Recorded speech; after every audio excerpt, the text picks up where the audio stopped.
자, 여러분들 이제 선생님은 수업 시작할 준비가 됐는데 여러분들도 수업들 준비가 됐을까요?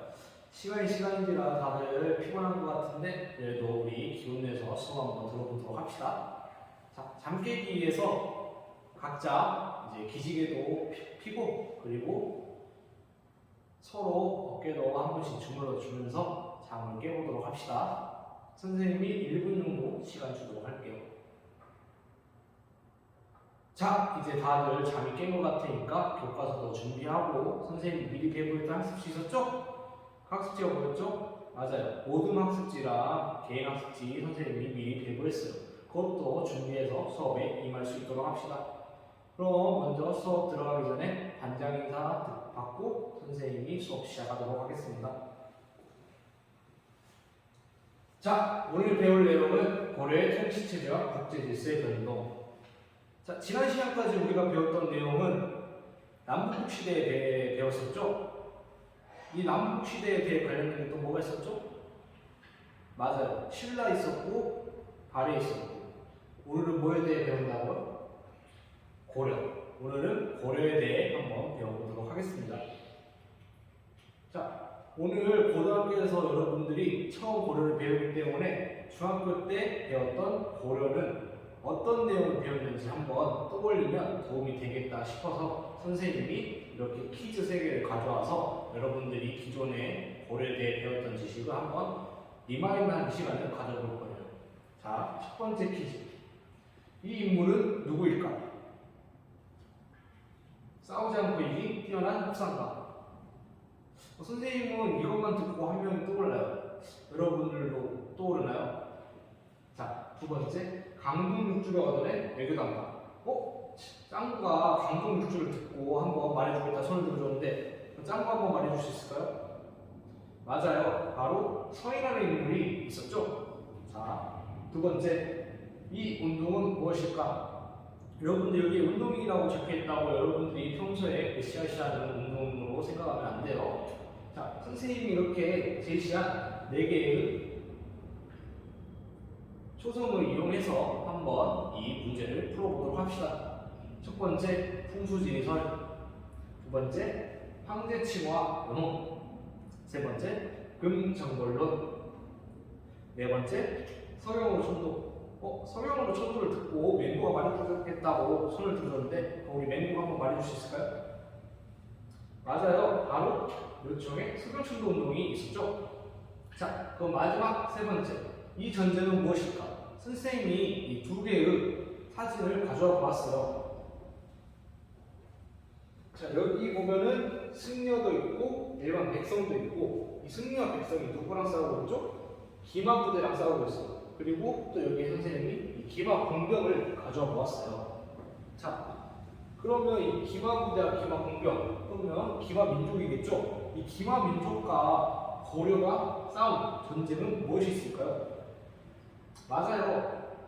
바로 대웅관쟁이 있었어요. 자, 여러분들 3개의 문제를 풀어보았는데 여러분들이 기존에 고려에 대해 배웠던 지식들이 머리에 잘 떠오르나요? 떠오르면 다행이지만 잘 안 떠오르는 사람도 괜찮습니다. 선생님이 잘 안 떠오르는 사람들을 위해서 이 영상을 가져와 봤어요. 그럼 이 영상을 한번 시청하면서 기존에 우리가 배웠던 고려에 대해서 한번 떠올려보는 시간을 가져봅시다. 자, 영상 다들 잘 시청했나요? 그러면 이 영상을 시청해서 떠오른 그 고려 기억을 이용해서 오늘 수업 다시 한번 본격적으로 들어가 보도록 하겠습니다. 자, 오늘 배울 내용은 고려는 어떤 나라일까? 자, 이 고려는 어떤 나라일까에서 우리가 오늘 배울 내용은 밑에 뭐라고 적혔죠? 고려는 어떤 과정을 통해 건국이 되었을까? 오늘은 고려가 건국을 어떤 과정을 통해 이 건국이 되는지 한번 배워볼 것이고, 두 번째, 고려의 시기 구분은 어떻게 할 수 있을지. 고려를 또 이제 세분화해서 시기를 나눌 수 있기 때문에 이 시기를 어떻게 나눌 것인지 한번 오늘 배워보도록 하겠습니다. 자, 학습 목표. 오늘 수업을 통해 우리는 무엇을 할 수 있을까? 여러분들이 오늘 수업을 잘 듣는다면 선생님이 여기에 제시해놓은 학습 목표를 여러분들 오늘 달성할 수 있을 거예요. 자, 학습 목표 다 같이 읽어보도록 하겠습니다. 첫 번째, 고려의 국가 형성 과정에 대해 설명할 수 있다. 자, 두 번째, 올해 시대별 주요 세력에 대해 설명할 수 있다. 자, 오늘 여러분이 수업을 잘 듣는다면 이 두 가지는 반드시 이룰 수 있을 겁니다. 자, 고려는 과연 어떻게 건국이 되었을까요? 자, 그럼 먼저 이 고려를 건국한 사람은 누구죠? 우리 철수가 잘 말해주는데 맞아요. 바로 고려는 이 왕건에 건국이 되었어요. 그럼 왕건이 고려를 건국한 시기는 언제일까요? 짱구가 또 바로 얘기해 주는데 맞아요. 왕건이 918년에 고려를 건국하였습니다. 왕건이 후삼국 통일한 시기는 언제일까요? 우리 땡치리가 말해준다고 손을 번쩍 들어줬는데 그럼 땡치리가 한번 말해볼까요? 맞아요. 936년에 왕건이 후삼국을 통일했습니다.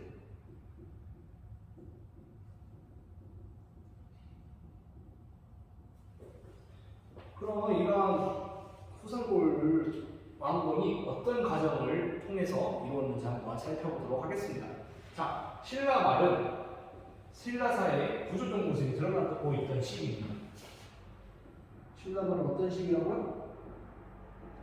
구조적 모습이 드러나고 있던 시기.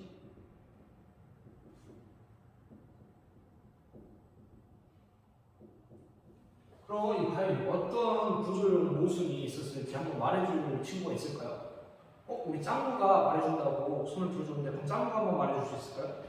맞아요. 왕권에 대한 지배 귀족의 반발과 또 피지배 계급의 반발과 저항이 있었습니다.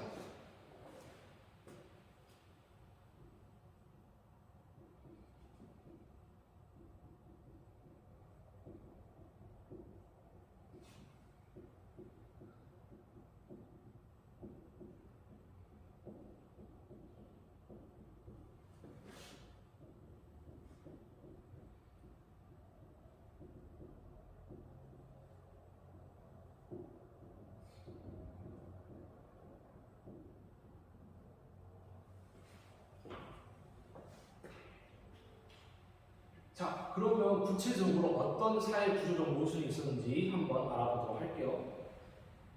자, 첫 번째, 신라 골품 체제의 폐락.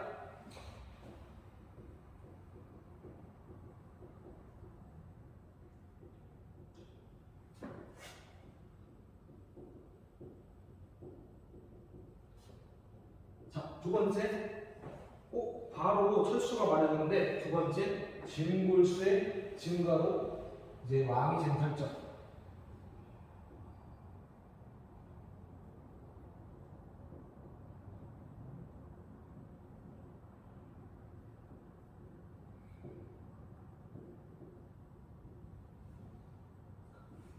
또 뭐가 있었을까요?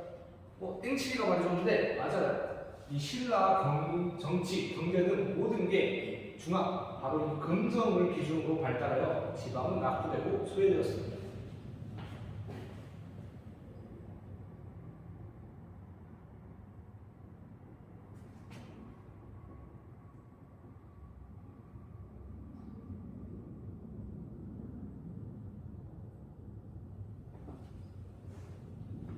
이러한 만세에 등장했던 게 누구? 바로 호족. 이 호족이 이러한 신라 말 혼란기에 누가 등장했다? 호족이 등장했다.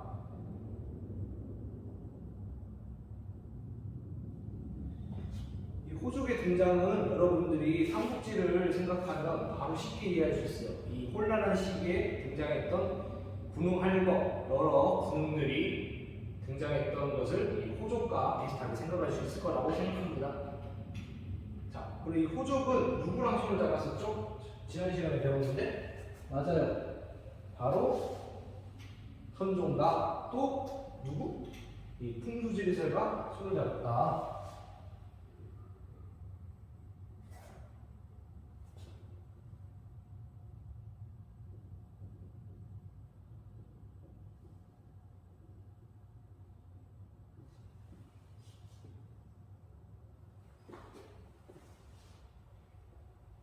대표적인 호족으로 누가 있었죠? 맞아요. 초족 세력이었던 궁예가 있었죠.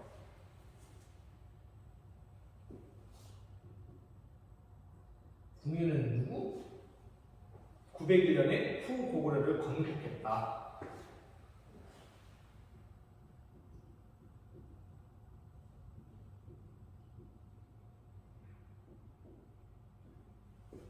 자, 또 대표적으로 호적이 누가 있었죠? 우리 짱구가 또 바로 말해줬는데 맞아요. 변원이 있었어요. 변원은 누구?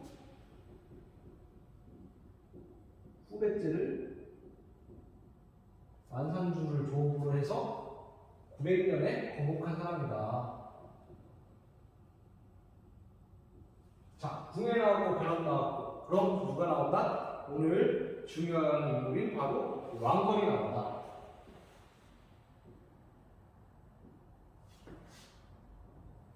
이 왕건은 아까 뭐라 했죠?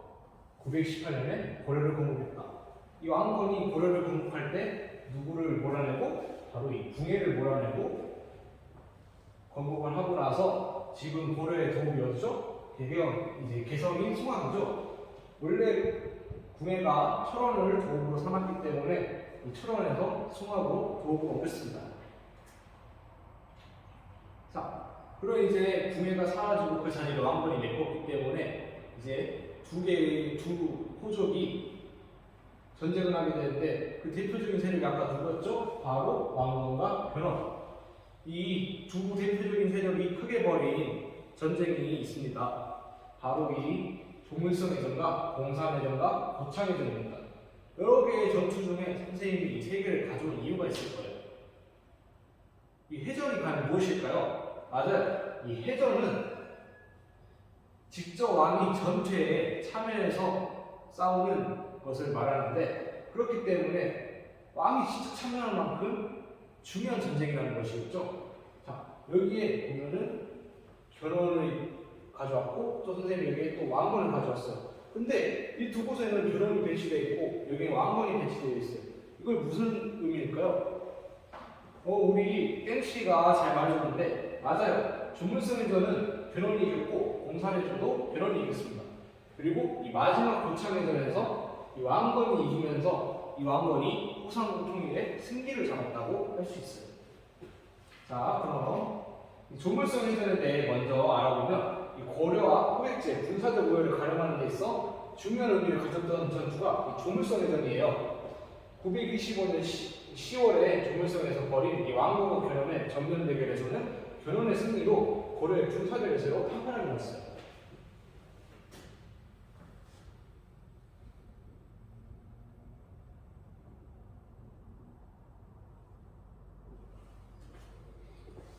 자, 두 번째, 공산해전. 공산해전은 927년 변원이 정해군을 이끌고 신라의 수도인 금성을 침공하는 것부터 시작이 됐어요. 이 변원은 이 경향을 죽이고 경순왕 김구를 새로운 왕으로 추대했는데 이 경순왕이 누구죠? 맞아요. 신라의 마지막 왕입니다. 이에 이를 저지하고자 왕건 또한 신라로 출동하게 됩니다. 이 왕건이 신라로 출동하게 된 이유는 신라를 빼앗기면 통일을 이루지 못하기 때문이에요.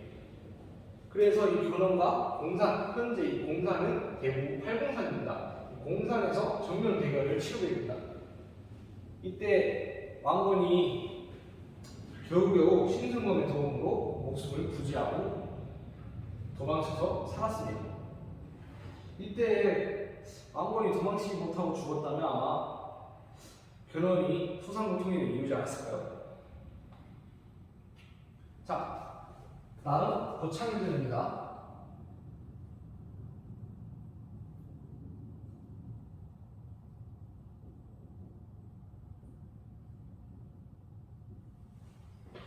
(930년) 고려 왕건과 호백제가 이제 고창에서 격전을 벌입니다. 이 고창은 현재 경상북도 안동 지역입니다. 그리고 이제 이 왕건이 승리할 수 있었던 계기는 안동 지역 제지 세력의 도움을 받아서 고창해전에서 승리를 거두게 됩니다. 이 고창해전은 후삼국 시대 정세를 뒤집어 놓은 전환점이라고 말할 수 있는데 왜냐? 이 고창해전에서 패배했던 호백제는 분열로 이루어졌기 때문에 이 고창해전이 전환점이라고 말할 수 있습니다.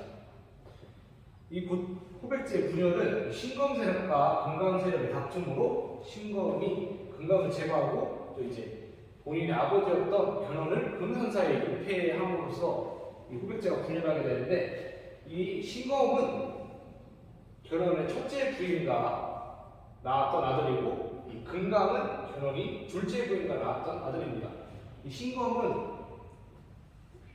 견훤이 처음 이제 호족 세력으로 성장을 할 때에 그 본인의 영역이었던 무진주 세력이고, 이 금강은 이후에 견훤이 호백제를 공격했던 안산주 지역의 세력이 있기 때문에 둘이 세력이 달라서 그 세력 간의 다툼으로 인해서 이 호백제가 결국 이 후삼국 통일을 못 이뤘다고 말할 수 있을 것 같아요. 이후 탈출했던 견훤과 아까 누구였죠? 여기 나와있던 금강 세력이었던 안산주 세력의 도움으로 인해서 결국 이 왕건이 후삼국 통일을 이루게 되었다. 자, 그럼 이 왕건이 어떻게 후삼국 통일을 이루었을까요? 자, 먼저 친신라 정책,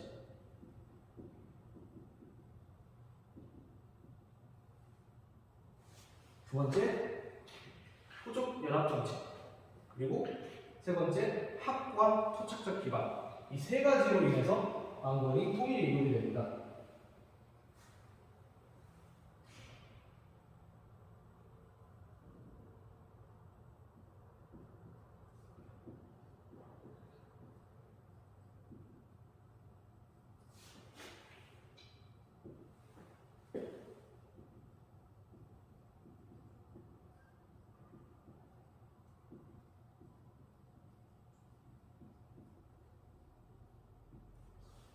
친신라 정책 무슨 의미일까요? 맞아요, 우리 훈이가 잘 말해줬는데, 아까 공산해전 때 왕건이 이 견훤이 이 금성을 침공하는 걸 저지하고자 왕건이 신라로 출동했었죠. 그렇기 때문에 이 신라는 이 고려를 좋게 봤습니다. 그래서 이제 친신라, 신라와 친하게 지내는 정책, 그래서 친신라 정책. 그리고 두 번째 아까 뭐였죠? 호족 연합 정책. 이 왕건은 호족과 연합을 해서 국가를 형성했기 때문에 호족을 어떻게 하면 연합을 잘할 수 있을지 호족 연합 정책을 펼쳤기 때문에 이 통일을 이룰 수 있었다. 그리고 아까 세 번째 뭐였죠? 학과 토착적 기반.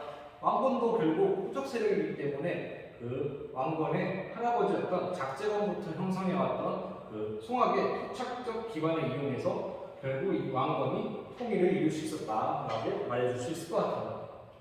자, 그럼 이 후삼국 통일의 의의는 무엇일까요? 첫 번째, 신라의 삼국 통일에 이은 민족의 재통일. 자, 두 번째, 외세에 의존하지 않은 자주적 통일. 그리고 세 번째, 중세라는 새로운 시대를 열었다. 그리고 네 번째, 지방사회와 문화가 발전하는 계기가 되었다.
자, 다시 한번 뭐라고요? 후삼국 통일의 의의는 신라의 삼국 통일에 이은 민족의 재통일.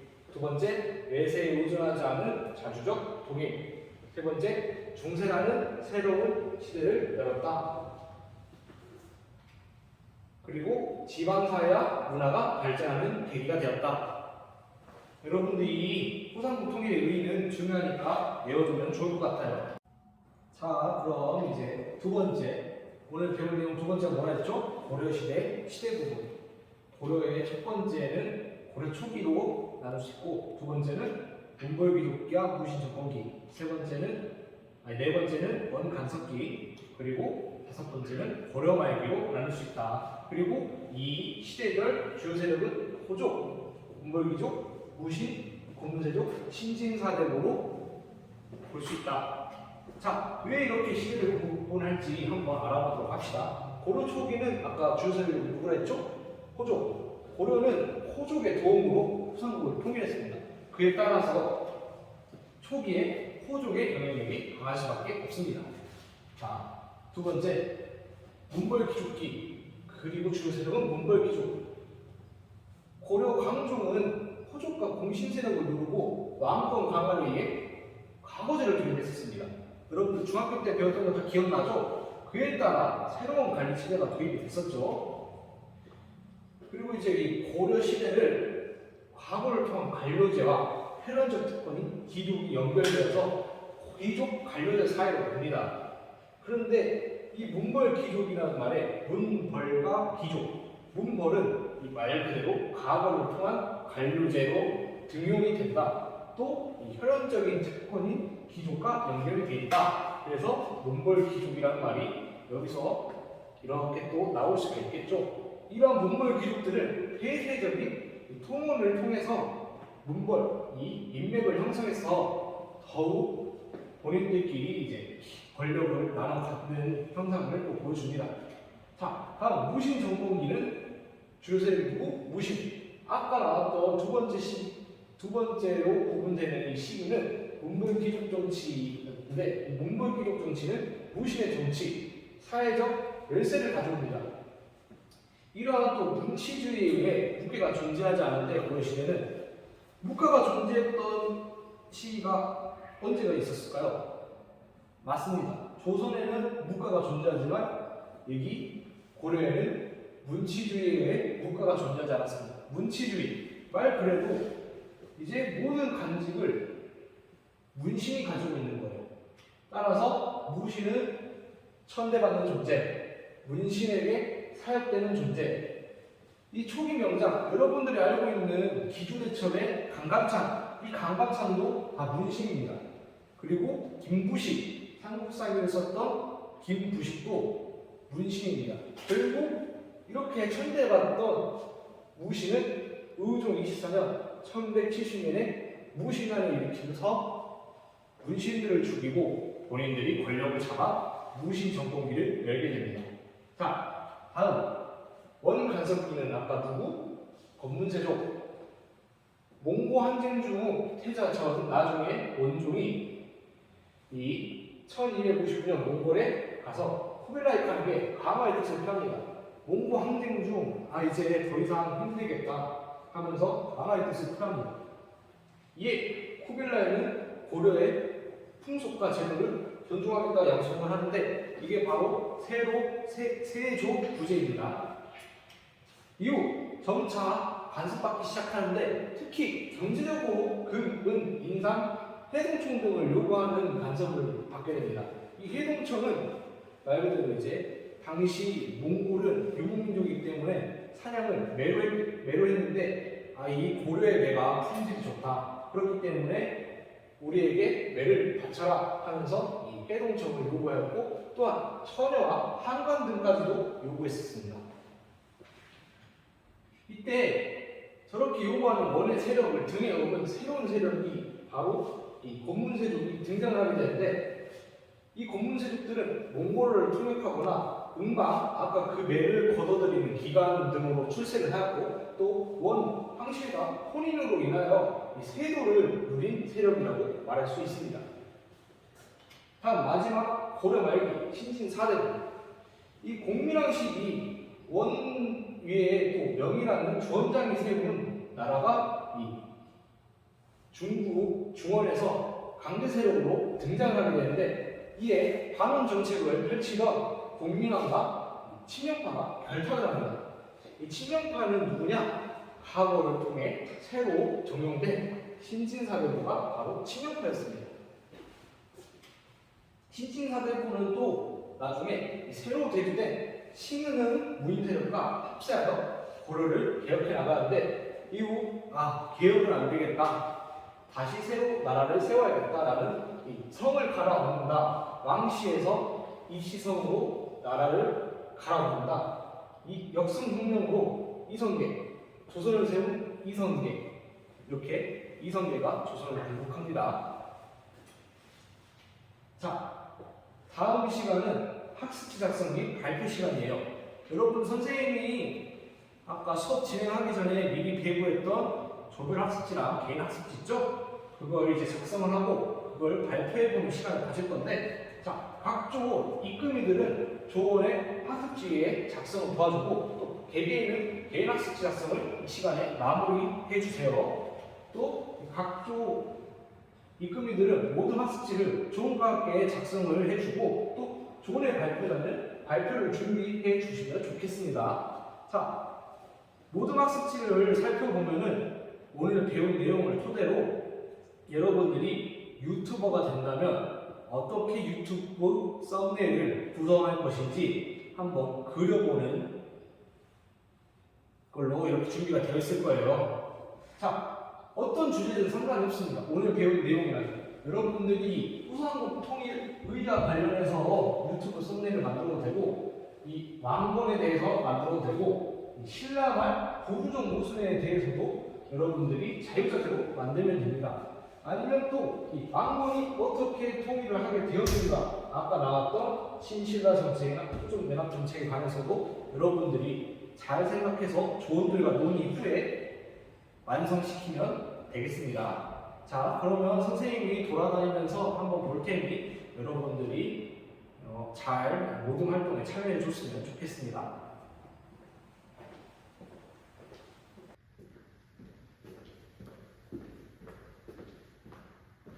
선생님이 돌아다니면서 봤는데 다들 정말 모든 활동을 잘해주었어요. 그 중에 선생님이 인상 깊게 본 게 일조인데 일조가 한번 말해줄 수 있을까요?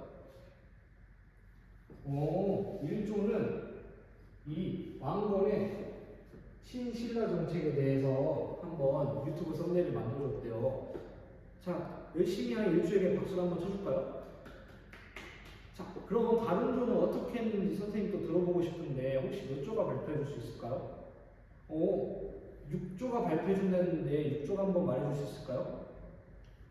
6조는 이 후삼국 통일의 의의에 대해서 썸네일을 한번 만들어 봤대요. 여러분, 우리 6조한테도 박수 한번 쳐줄까요? 그럼 마지막으로 또 한 조에 대해 듣고 싶은데 혹시 말해줄 조가 있을까요? 우리 8조가 한번 또 말해주겠다고 손을 들어줬는데, 자, 그럼 우리 8조는 어떤 내용을 했는지 한번 말해줄 수 있을까요?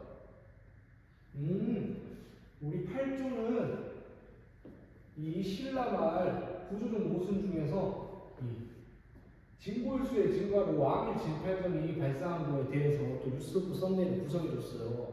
우리 8조한테도 한번 박수를 쳐줄까요? 자, 우리가 세조에 대해서 들어봤는데 여러분들이 오늘 똑같은 내용을 배웠음에도 자, 각자 다른 주제로 유튜브 썸네일을 또 구성을 해줬어요. 그거에 대해서 여러분들의 창의력이 정말 대단하다고 생각이 들고 각자 또 하느라 고생했기 때문에 서로 본인에게 박수를 쳐보도록 합시다. 자, 이제 정리학습에 들어가 보도록 하겠습니다. 자, 오늘 배운 내용 다시 한번 정리해 볼게요. 후삼국 통일 과정, 신라말은 어떤 시기였다? 신라 사회에 부수적 모습이 드러나고 있던 시기다. 그에 따라 지배계족에서 왕권에 대해 지배계족의 반발이 발생했고 피지배 계급에서도 반발과 저항이 나타났다. 구체적으로 어떠한 부수적 모습이 있었다? 신라 골품체제의 폐단. 여러분들이 배웠다시피 육두품은 진골이 맡고 있는 이 관직에 올라갈 수 없었어요. 그렇기 때문에 골품제의 폐단이 발생했고 또 여러 친구들이 있었기 때문에 그에 따라 사회가 혼란스러웠기 때문에 누구든지 도전을 해서 왕이 되고자 왕위 쟁탈전을 많이 벌였습니다. 그 이후 또 신라의 정치 경쟁 등이 어디에 한정되어 있었다? 모두 중앙인 금성에 한정이 되어 있었기 때문에 지방이 낙후되고 소외가 되었기 때문에 이 피지배 계급들은 반발을 일으키고 또 저항으로 밀란을 일으키기도 했다. 자, 그로 인하여 이제 혼란스러운 시기에 누가 등장했다? 바로 호족이 등장을 했었다. 바로 군웅팔거. 자, 대표적으로 후고구려를 건국했던 궁예, 두 번째로 후백제를 건국했던 변원, 마지막으로 오늘의 핵심이었던 왕건. 이 왕건은 궁예를 몰아내고 918년 고려를 건국했다. 자, 대표적으로 또 이 후삼국 통일 과정에 변원과 왕건이 겨루었던 세 가지 해전이 있었죠. 조물성해전, 공산해전, 고창해전. 이 고창해전에서 왕건이 승기를 잡았다. 그리고 이 왕건이 어떻게 통일을 이룰 수 있을까? 이 세 개의 기반이 있었기 때문에 이룰 수 있었다. 첫 번째, 신라와 친하게 지내며 이 공산해전에서 신라를 도와주고자 파병을 했던 그 정책으로 인해서 통일을 이룰 수 있었고, 두 번째, 호족과 연합을 해서 싸웠기 때문에 이 통일을 또 이룰 수 있었다. 그리고 할아버지 때부터 가지고 있었던 이 송악의 호착적 기반이 이 왕건에게는 있었기 때문에 이 왕건이 통일을 이룰 수 있었다. 자, 후삼국 통일의 의의. 이거 선생님이 분명히 중요하다고 했습니다. 첫 번째, 신라의 삼국통일에 이른 민족의 재통일. 두 번째, 외세에 의존하지 않은 자주적 통일. 세 번째, 중세라는 새로운 시대를 열었다. 네 번째, 지방사회와 문화가 발전하는 계기가 되었다. 이 네 개의 후삼국 통일의 의의 꼭 외웠으면 좋겠습니다. 자, 그리고 고려시대 부분. 첫 번째, 초기. 두 번째, 몽골귀족기. 세 번째, 무신정복기. 네 번째, 원간섭기. 다섯 번째, 고려말기. 주요 세력은 호족, 몽골귀족, 무신, 고문세족, 신진사대 무순으로 주요 세력이었다. 자, 그러면 퀴즈 두 개를 이용해서 오늘 배운 내용에 대해 다시 한번 정리해 보도록 할게요. 자, 첫 번째 퀴즈. 후삼국 통일의 의의에 대하여 서술하시오. 자, 이 후삼국 통일의 의의에 대해 한번 말해줄 친구가 있을까요? 우리 짱구가 한번 말해주겠다고 손을 들었는데. 맞아요. 아까 봤다시피 신라의 삼국통일에 이은 민족의 재통일이라는 의의가 있다. 두 번째, 외세에 의존하지 않은 자주적 통일이다. 세 번째, 중세라는 새로운 시대를 열었다. 네 번째, 지방사회와 문화가 발전하는 계기였다. 이거 다시 한번 말하지만 꼭 기억했으면 좋겠습니다. 자, 두 번째, 단각시 퀴즈. 고려의 시대 부분에 관하여 다음 빈칸을 채우시고. 자, 고려 초기 다음에 고려 시대 부분 뭐였죠? 맞아요. 몽골 귀족기. 자, 그리고 무신정복기 다음에 뭐라고요? 우리 철수가 바로 말해줬는데 맞습니다. 원 간섭기. 그러면 여기 나머지 빈칸에 들어갈 건 뭘까요? 우리 땡치가 또 말해줬는데 맞습니다. 고려 초기의 주요 세력은 호족이었다. 두 번째, 이 고려 말기의 주요 세력은 신진 사대부였다. 이것도 꼭 기억했으면 좋겠습니다. 자, 다음 시간에는 우리는 고려 초기 호족 통합과 통치 체제의 정비에 대해 배워볼 거예요. 여기서 구체적으로 무엇을 배울 것이냐? 태조의 호족 통합과 통치 체제에 대해 알아본다. 두 번째, 고려 초기 사회 구조. 지방 행정 체제는 어떻게 되어 있었고 관리는 또 어떻게 뽑았는지 관리 등등 제도에 대해 알아본다. 자, 그럼 오늘 수업 여기까지 하고, 자, 그럼 반장이 인사하고 수업 마쳐보도록 하겠습니다.